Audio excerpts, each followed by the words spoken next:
just general crowd noise. You can use it. And I feel sorry for you and your lack of soul.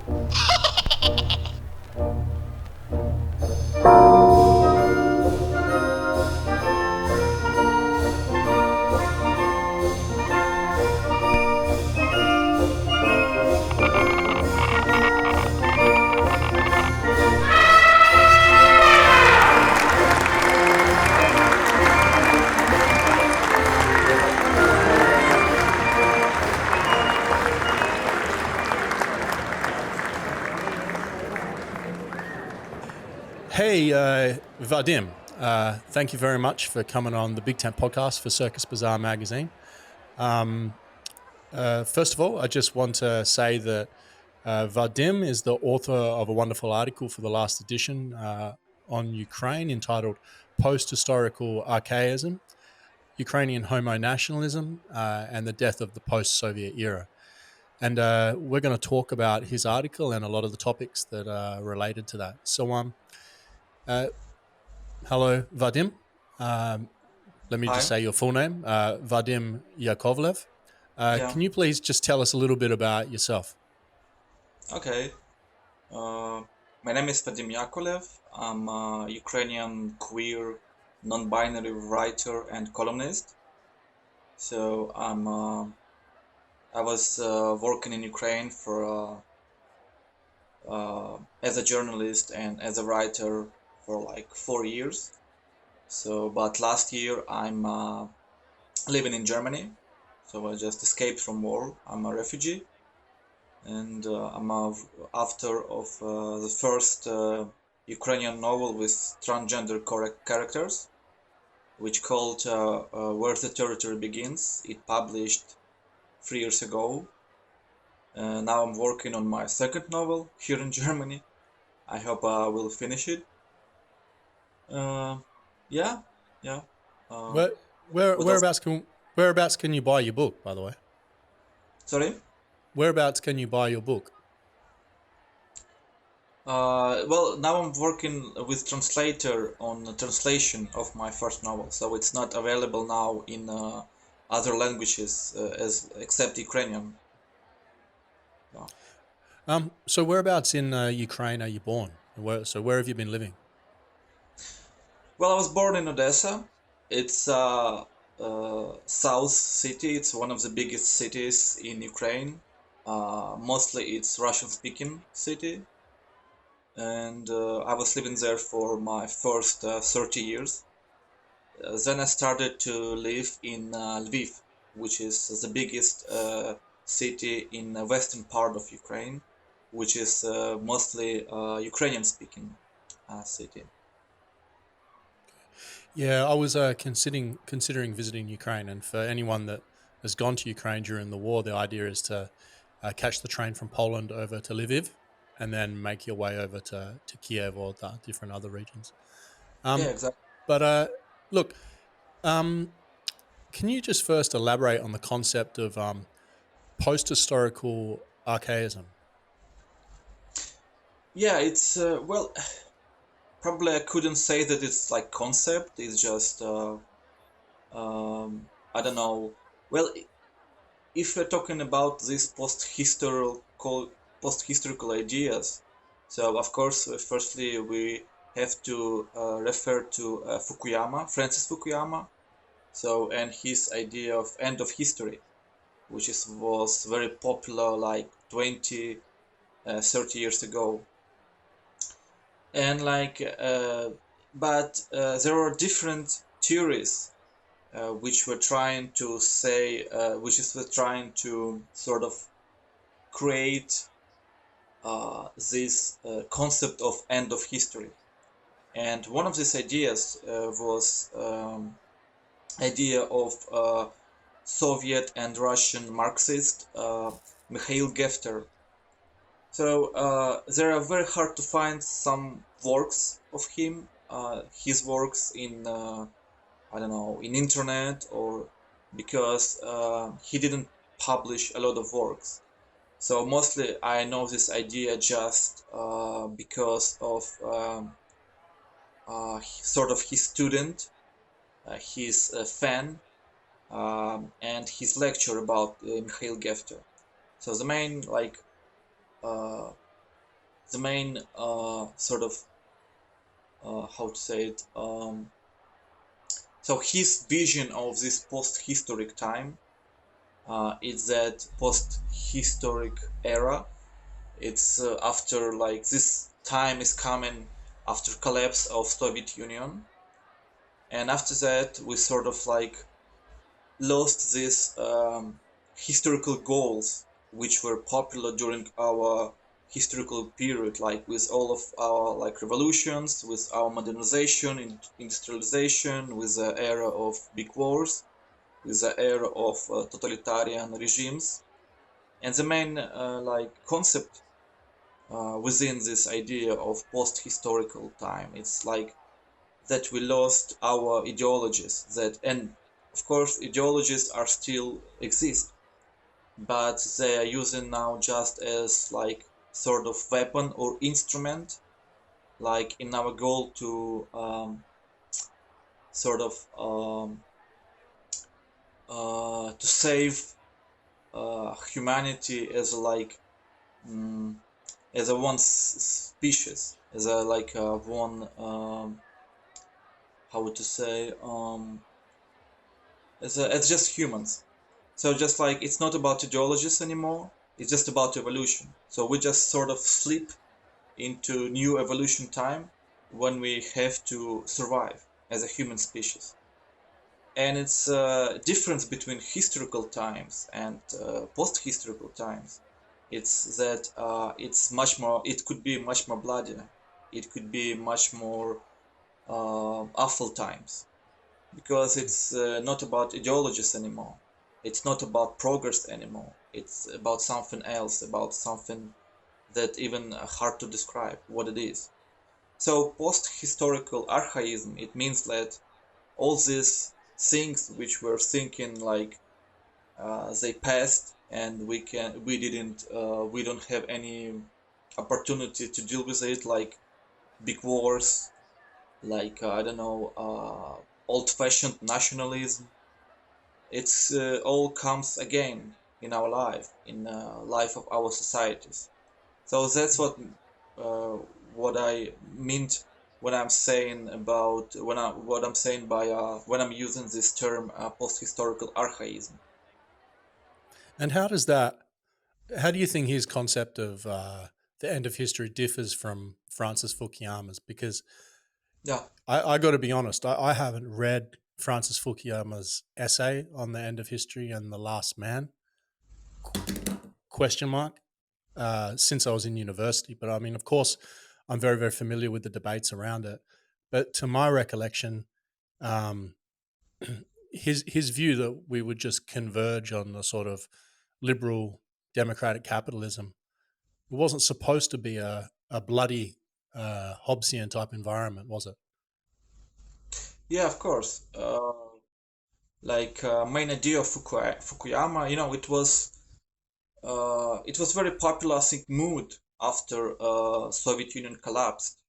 That now, like all world will enter this peaceful democratic order, and with human rights, with no wars, and so on, so on. I think there was a prevalent mood in early 19th when Fukuyama published this book, as far as I remember. But And do you think that I'm sorry to interrupt you, but yeah, I mean, isn't liberal democratic capitalism an ideology in itself? oh, it's from Marxist point of view or from very critical point of view, of course it is. It's still debating item whether we can perceive it as ideology.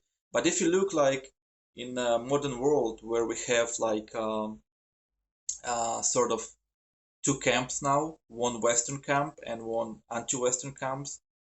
So it's not about like both of these camps actually are capitalist camps, but there are not like a big difference between their um, systems, whether we call it democracy or just I don't know kind of nationalist ideas or capitalist communism in China and so on and so on.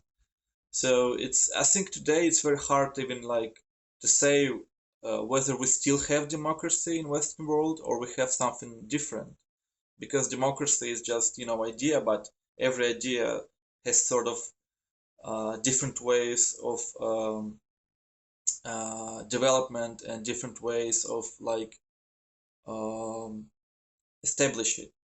So for me, it's a big question whether we have even democracy now. Of course, we have capitalism, but can we call what can we say that Western countries, modern Western countries, are they still democratic? It's like it's and what we even like mean when we're saying when we're using this term democracy.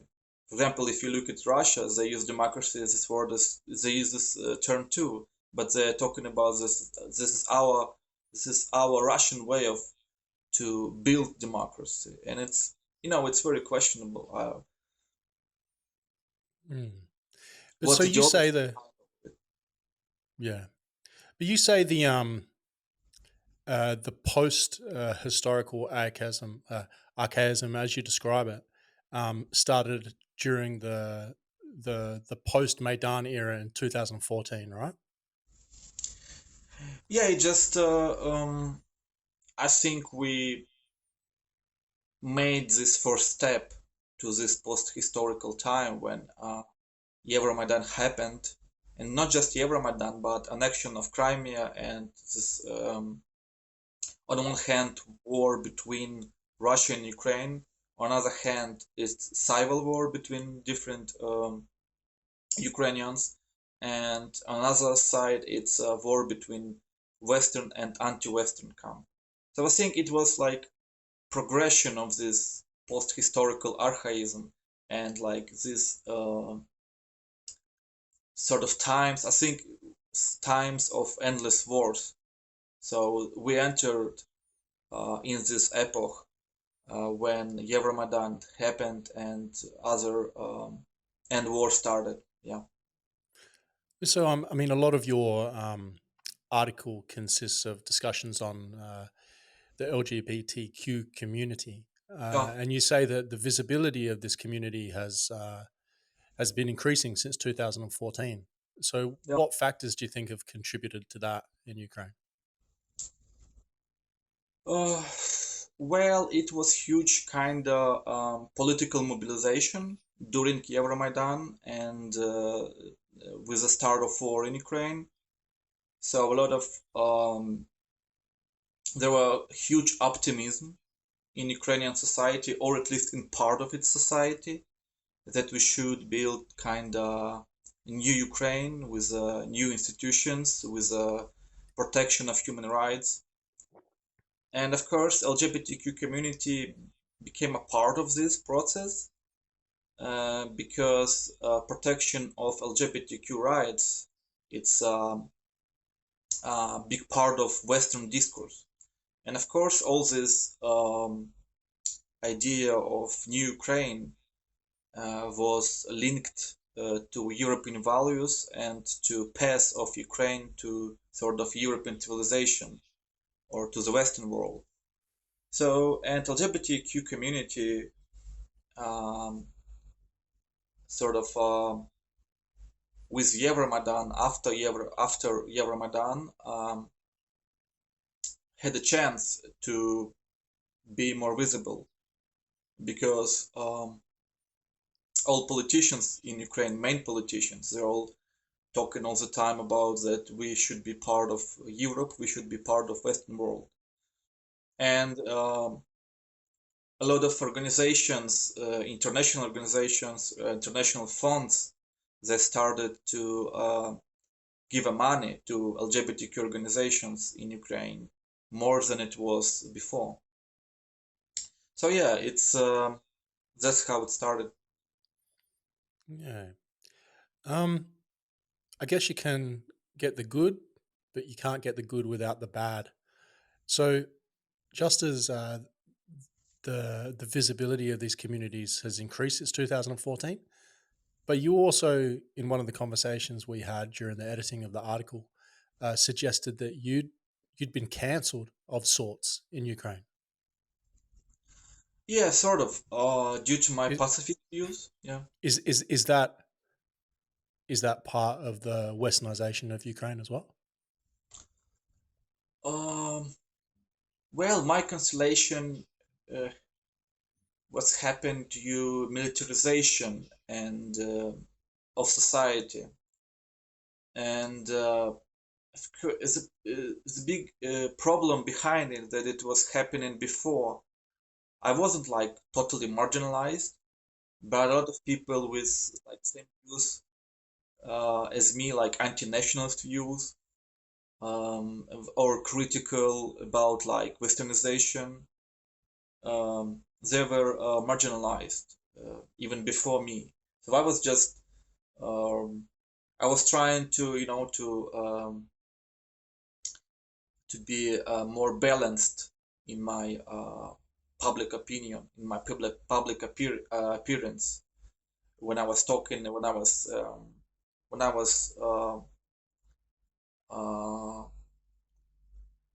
doing some critical work about Ukraine, about state of Ukrainian LGBTQ community and state of human rights in Ukraine. But the main problem behind is that this westernization process in Ukraine, or so-called westernization, because it's not the process, it's like it's working on some levels of society. It was linked to kind of very nationalist ideology. So, for example, it was popular to say that we have homophobia in Ukraine only due to Russians, because we were Russian colony, and that's where Russophobia came, which is of course totally untrue and just um, manipulation. And this discourse, LGBTQ discourse, like mainstream LGBTQ discourse in Ukraine, it's mostly just liberal. It's just about like very capitalist oriented, and about like neoliberal reforms. That's like, okay, we have here LGBTQ rights, and it's linked to, for example, neoliberal reforms, and so on, so on. So it just and if you have opposite opinion, then you will have a problem with that, because mainstream, not just in LGBTQ community, but in culture, in politics, in Ukraine, mainstream, mainstream in general, after 2014 become very nationalist, and like it's not very democratic actually. It's just they're trying to show that they're very democratic, but if you have opposite opinion on such issues as militarism, as a nationalism, as a Russophobia, as a state of rights of Russian-speaking people in Ukraine, so you're in trouble. Mm. So so you're no longer allowed to be part of a newly introduced community if you don't hold the sort of status quo views that are called with Western liberal values. Yeah, sort of. For Well, example, in this case, including militarization and nationalism. So, yeah, yeah. mm, So sort of, um, yeah, they will just perceive you as a traitor. So I know a lot of Ukrainians abroad, which are doing some cultural work or participate in some Ukrainian studies stuff, and then like, and if they're doing something critical, so for them it's very hard to find a common language with Ukrainian community here, because this sort of LGBTQ community, Ukrainian, I mean, LGBTQ community, or scientists, or cultural workers, they perceiving themselves as a sort of propagandist of Ukrainian state. And if you're talking something like, if you're trying to pursue more skeptical, critical view on Ukraine, it's not welcomed.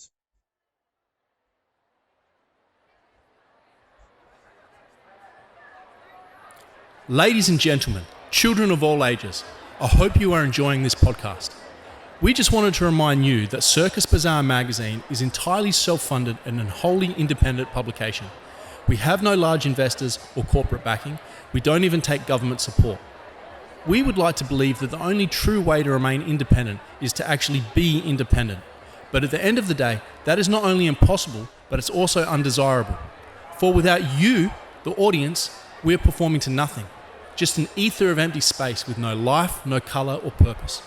So we do in fact survive on the goodwill and support of those whom we are dedicated to perform. You. That is why we decided to, in part, move away from the digital space and all its overzealous corporate control and manipulation and produce something real, honest and tangible. Something that can't be taken away at the push of a button. Something that you can hold in your hand that has a sense of unalterable permanency. Circus Bazaar magazine is the best of which we have to offer, and in many ways our gift to freedom of speech of which we will always remain dedicated.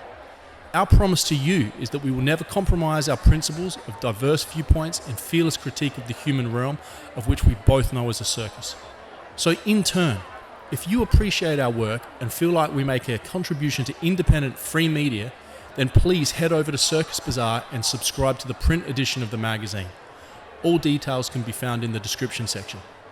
Thank you for listening to the Big Tent podcast, brought to you by Circus Bazaar magazine, penned from the crooked timber of humanity. Keep enjoying the show. Yeah. One of the other authors, I don't know how much you've read of the magazine, but Matthew Blackburn, the last podcast I did was with him actually, or a couple of ago. And he has this concept, he calls it nationalism by proxy, because in the liberal discourse in Western countries, nationalism is sort of, it's a big no-no, right? Most people with nationalist attitudes are somewhat marginalized in society. But when it comes to Ukraine, we're celebrating it very, very strongly. So he calls it nationalism by proxy.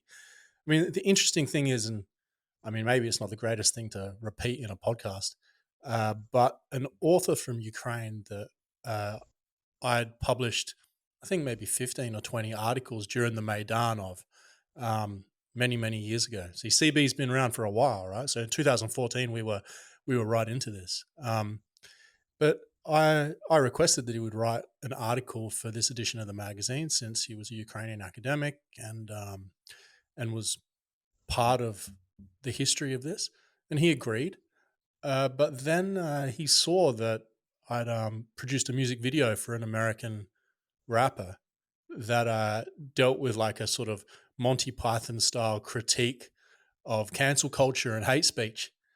And I contacted him and I asked about the article, and he completely rejected my platform, said he couldn't be associated with it anymore.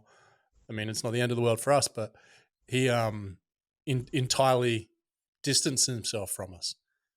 So, yeah, it seems to me that Ukraine it's becoming quite Western in that sense. Very, very interesting. But on that note, what about the women's rights as far as social and political change in Ukraine? Has that followed in lockstep with LGBTQ rights? Yeah, it's going in one direction, in one line. Of course, empowering of. Yeah, for example, there were cancellation of some laws, misogynistic laws against women in Ukraine, which were forbidding women to work in some areas, in some special jobs. So it was officially forbidden them, like to work there, and it cancelled and this misogynistic laws, and there are a lot of discussions about like domestic violence, in the media in Ukraine. So a lot of politicians, especially if they're women, they're trying to show that they're feminists and yeah, and there's some work is going on, for example, in struggle against domestic violence. There's some laws and so on, so on. So yeah, it's and the same like yeah, it's women um uh, have now more visibility and visibility of their problems within Ukrainian society. So it's become popular to be feminist in good way. Become popular, yeah. How do you think integrating LGBTQ and feminist agendas into the militaristic and nationalist uh, mindset in Ukraine is working at the moment? You would think in many ways these are two contradictory forces, but yeah, just elaborate a little bit further on that. Um, well, again, it's like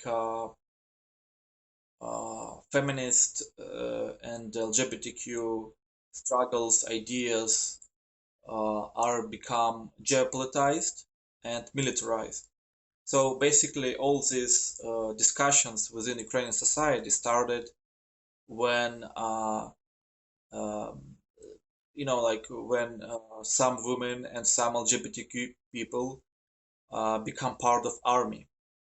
So, and of course, they started to talking about openly about some problems that they had in army, and like mostly it's like all the discussions were fueled by war. So, and now all these discourses of rights of women and rights of LGBTQ are linked to only this army thing, only to this uh, military ideology. And problems that actually queer struggle and women's struggle, uh, if we look at in history of these movements, they were anti-militarist. It was a big, huge part of these struggles, and like it's yeah, and it looks weird if you look at it like from point of view of somebody who knows a little bit about history of this movement. So, and for me, it's a big problem because when I started to explore queer theory um, and history of queer movement, it was always about like anti-militarist um, action and anti-war action. So, but now in Ukraine, it's like it's only about war and about militarization um, and about nationalism. So, but actually, the main feminist thinkers now and the main LGBTQ queer theorists, so they are all anti-militarist, anti-nationalist, anti-war persons. Mm. Yeah, the reason I say that they're somewhat contradictory is because in Western countries, a lot of these communities can actually appear quite anti-Western. Pretty much describing the West as some sort of oppressive structure against their communities. So when you're in Ukraine and these communities are following in line with Western theories, I mean, how does that interact with the fact that Ukraine is becoming part of the West? Well, it's that's how it's working in Ukraine. It's very interesting because, we have sort of critique of popular type of critique of Western world, but it's mostly about like when we complaining that West don't want to give us weapons or West perceive us as like a little brother, like somebody who West can use in war with Russia. But the problem why we did why we sort of kind of trapped in the situation when we in war between Russia or between Western world and anti-Western world, and we in the middle of it, and how we just why we become like this front line for this war Yeah. because So do you? So from the perspective of your communities, how do you? Is that where you think you sit in the larger geopolitical landscape as sort of like a proxy state for the United States and the Western world to to challenge Russia? well, it's very complicated. You know, it's very easy to simplify all of that to this geopolitical situation, but in general, it's part of this war. It's a war between Western world and anti-Western world, like sort of anti-Western camp, if you want. And like in Ukraine, the problem that this ideology which emerged even before the war, even before Euromaidan, it was like a big part of sort of uh, this nationalist ideology, Ukrainian nationalist ideology, that we should become part of West, that we are sort of like forgotten part of West. And it was very archaic idea actually. It wasn't that popular before the war and before Euromaidan, but after Euromaidan and after annexion of Crimea and war in Donbass, this idea, which is very archaic actually, uh, become a mainstream. And it's very hard to produce some critical opinion or knowledge on this idea, because I think this idea is kind of one of the reasons of this war. But if you say it in Ukraine, they will accuse you like of spreading Russian propaganda or something like that. Yeah, I mean that's the it's not much different in the West when discussing Ukraine. At least you know earlier in the period, it was very difficult to mention anything legitimately critical of the situation. Um, what's the attitude in Ukraine towards ethnic Russian language and culture that exists in the East predominantly, um, in the context of the recent conflicts? Well, the main idea now, the mainstream idea, is that Ukraine was a colony of Russia, of Soviet Union, of Russian Empire, and so on, so on. And we were Russified by Russia, and our native culture was discriminated by Russian Empire, by Soviet Union, and Russian culture was um, artificially um,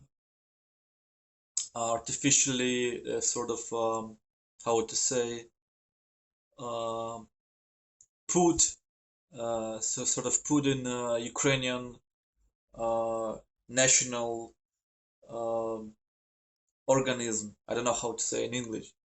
And now we have to erase all these Russian influences to back to this natural state of um of Ukrainians, of Ukrainian society, of Ukrainian state, and so on, so on. And it's very problematic because, of course, Russian language is highly popular in Ukraine. I mean, like, I'm from Russian-speaking region, and you can't force people to use Ukrainian, even if you like, because it's like, and it's another problem that a lot of hate speech inside Ukraine. A lot of people, when they are like, um, they're trying to say that Russian-speaking people are sort of wrong version of Ukrainians, and they should learn Ukrainian and to sort of say sorry that they were speaking Russian.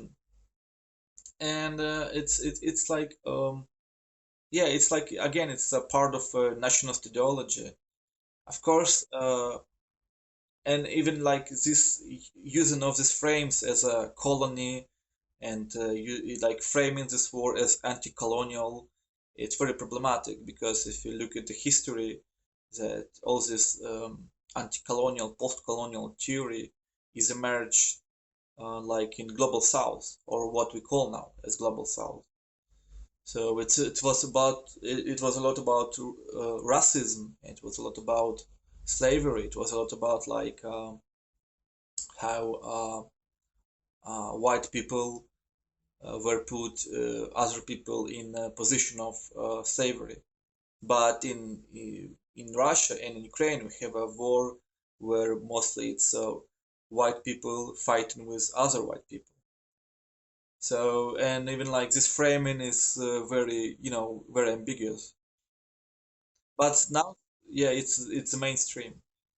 So I think in one of the conversations we had, and at least when I've been referring to my discussions with you and a couple of other Ukrainians with other people, I've made the point that you've highlighted the nationalist project in Ukraine since 2014 feels a little bit imposed from the outside as well as the inside. Am I correct in that type of description of it? Uh, no, it's like this project. Well, it consists of different influences. Of course, one of the main influences it's back to the Ukrainian history and to discussions that were I don't know, were popular even like 100 years ago in Ukraine among Ukrainian intellectuals. But another part of it, it's of course as this project of westernization of like of sort of um, which is coming mostly from USA, or uh, like uh, like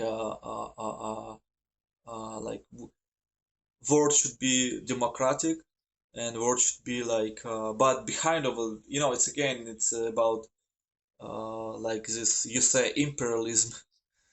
um, so it's mix of situation inside Ukraine, and it's mix and with and this Western, mostly USA agenda that we should pursue and support democracy. And of course, the like behind all this idea of supporting democracy around the world, very often it's just interests of USA government or USA big business, and Mm-hmm. it's and sometimes it's hard to distinguish it.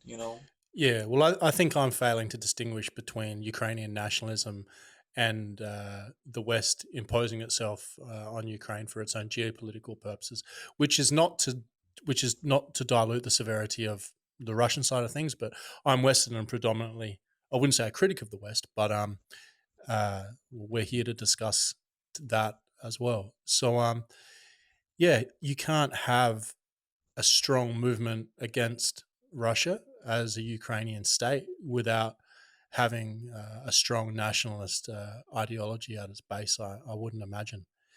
Um, what do you think the general view among Ukrainians is about Western influence? Because one of the other articles I published, I think they used the words, "This is just commonly accepted in the taxis and the bazaars of Ukraine."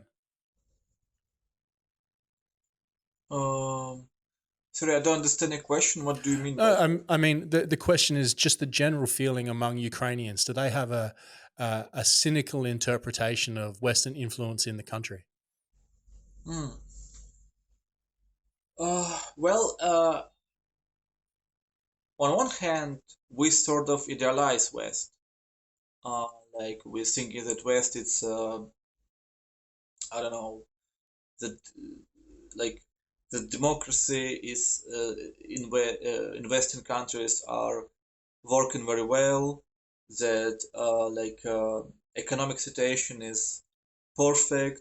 That protection of human rights is working very perfectly, and we're realizing like West, like it's the main part of the world. we're very like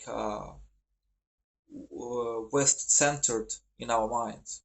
On the other hand, um, we have this sort of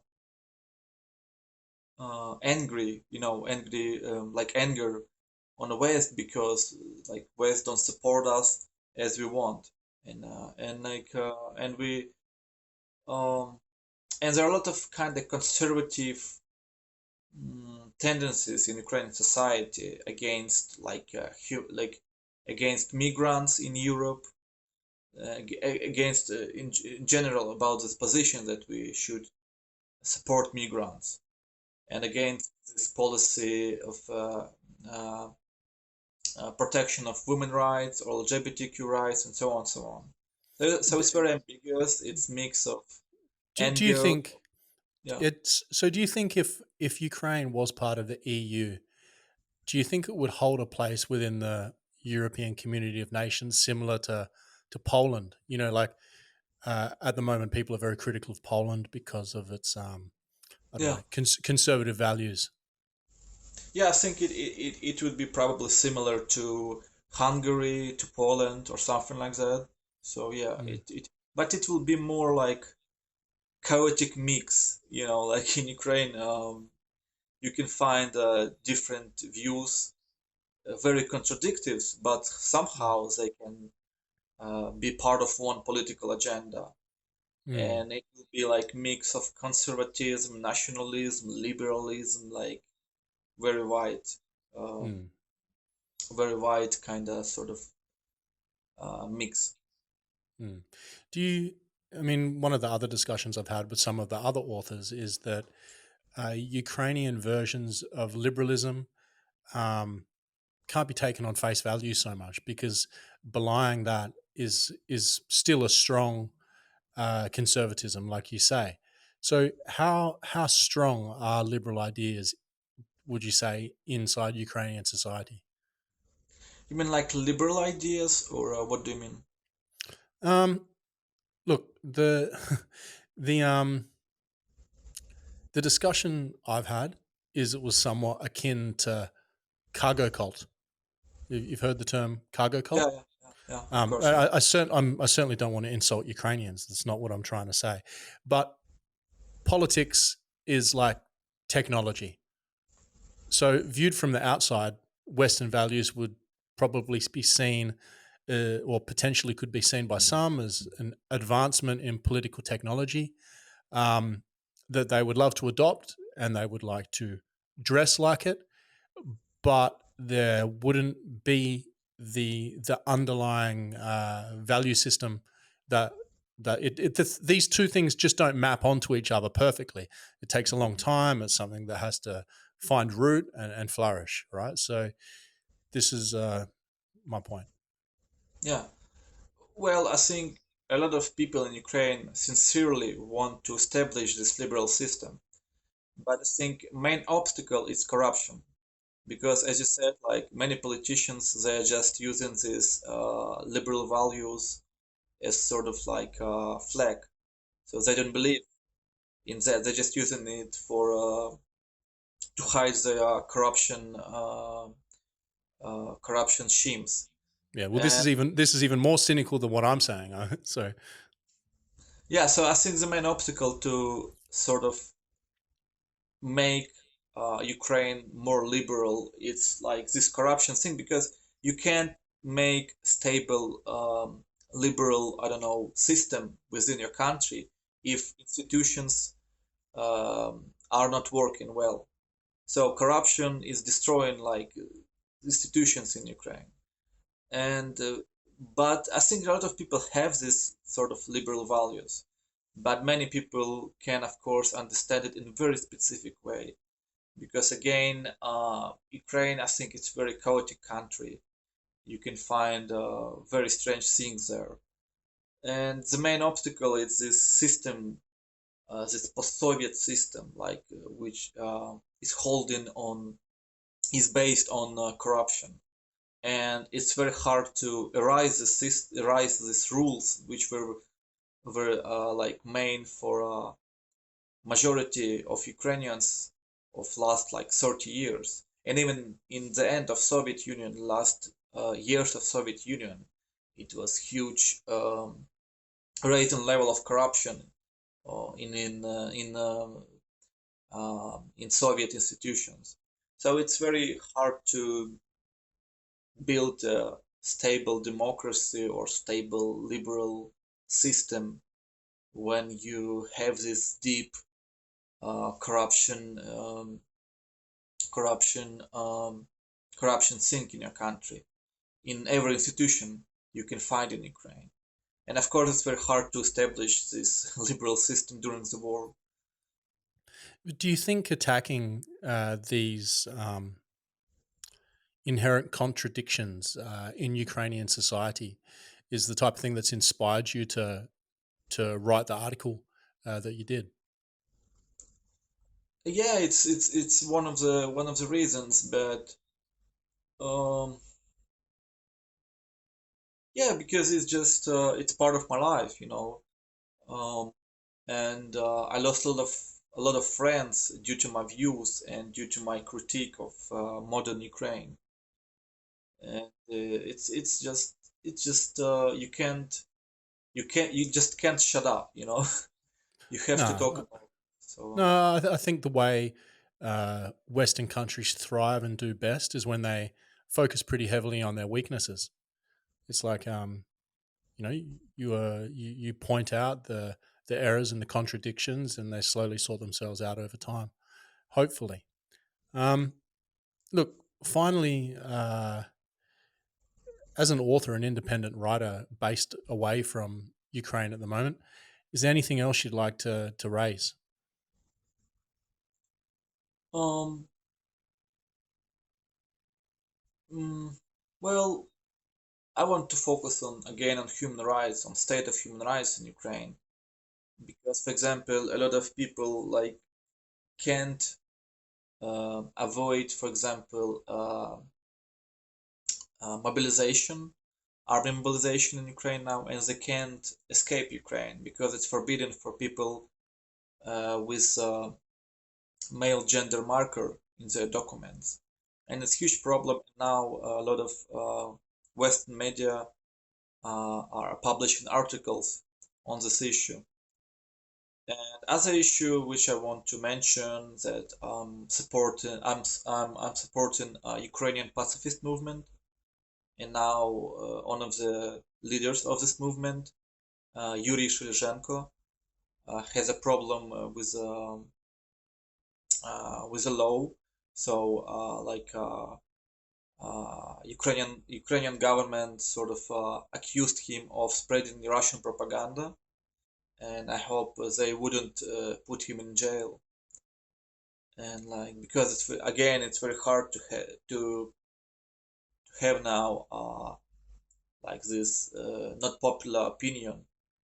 Yeah, and being in Ukraine, it's much more harder. For example, I'm now in Germany. For me, it's easily to say what I'm saying now. But for other people, it's a big problem, and they just marginalized, and they could put in jail, and so on, so on. Yeah. Okay. Well, we've done 45 minutes now, so that'll be a good podcast. And listen, man, thank you very, very much for giving up your time to be on the podcast. And like I've said to all of you individuals that have worked with me on this project, thank you. And I really hope that this solution works itself out in a way that enables you guys to continue on with your lives in a good and proper way. That's I think most good people think of that, and that there's a positive resolution to this. Yeah, thank you for having me. Yep. Okay. Is there any way that people listening can find you and follow your work? I mean, they can find you on Circus Bazaar magazine, but do you have a Twitter page or anything like that? Yeah, I have my. I don't have Twitter page. I have my Facebook page, which is Vadym Yakovlev. So you can find me there. All right. Cool. All right. Thank you very much, and we will speak again.